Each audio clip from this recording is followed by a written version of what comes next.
আসসালামু আলাইকুম। শিশুদের শ্বাসযন্ত্র হলো নাজুক, অল্পতেই ঠান্ডা লেগে যায়। যে কফ সিরাপটি দেখতে পাচ্ছেন নাম হলো ব্রঙ্কোলাক্স সিরাপ। এই সিরাপের সেবনবিধি, উপকারিতা, পার্শ্ব প্রতিক্রিয়া সহ বিস্তারিত আজকের ভিডিওতে থাকবে। ব্রঙ্কোলাক্স সিরাপ প্রস্তুত করেছেন বাংলাদেশের অন্যতম ঔষধ প্রস্তুতকারী প্রতিষ্ঠান বেক্সিমকো ফার্মা। ব্রঙ্কোলাক্সের সক্রিয় উপাদান হলো সালবিউটামাল।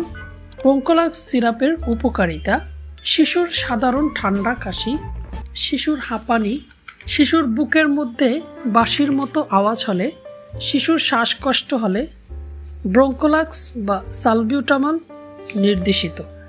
লক্ষ্য করুন, যে লক্ষণগুলো আমি বললাম, শ্বাসকষ্ট, হাঁপানি, ঠান্ডা কাশি, এর যে কোনো একটি বা দুটি লক্ষণ দেখা দিলেই ব্রঙ্কোলাক্স বা সালবিউটামাল চিকিৎসকের পরামর্শে সেবন করা যেতে পারে। এবার আমরা সেবন বিধি জানব। 2 থেকে 6 বছরের শিশুদের ক্ষেত্রে 1 চামচ করে দিনে 3 বার সালবিউটামাল বা ব্রঙ্কোলাক্স সিরাপ সেবন করতে হবে। 6 থেকে 12 বছর 1 চামচ অথবা 1.5 চামচ করে 3 বেলা খাওয়ার পরে সেবন করতে হবে। 12 বছরের উপরে তাদের ক্ষেত্রে সালবিউটামাল বা ব্রঙ্কোলাক্স সেবন করা যেতে পারে।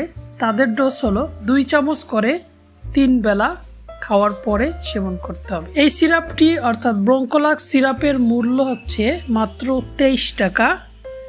মনে রাখবেন, যে কোনো ঔষধের ডোজ রোগীর অবস্থা, রোগীর বয়স, ওজন দেখে ডোজ নির্ধারণ করা হয় বা ডোজ বাড়ানো অথবা কমানো হতে পারে।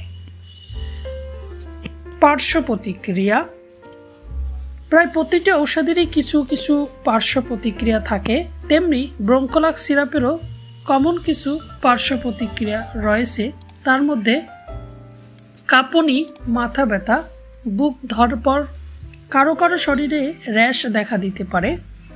সতর্কতা অর্থাৎ কারা কারা সালবিউটামাল সেবন করতে পারবেন না: যাদের ডায়াবেটিস, হার্ট ফেইলর, থাইরয়েডের সমস্যা বা লিভারের সমস্যা রয়েছে, তাদের জন্য সালবিউটামাল সেবন করা যাবে না।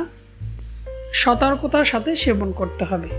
সালবিউটামাল অথবা ব্রঙ্কোলাক্স সিরাপ সম্পর্কে যদি আপনার কোনো মন্তব্য থাকে, কমেন্ট বক্সে লিখুন, কারণ আপনার মন্তব্য আমার কাছে অনেক অনেক গুরুত্বপূর্ণ। নিয়মিত যে কোনো মেডিসিনের সহজ রিভিউ পেতে সাবস্ক্রাইব করে সঙ্গে থাকুন। সুস্থ থাকুন, সুন্দর থাকুন। আসসালামু আলাইকুম।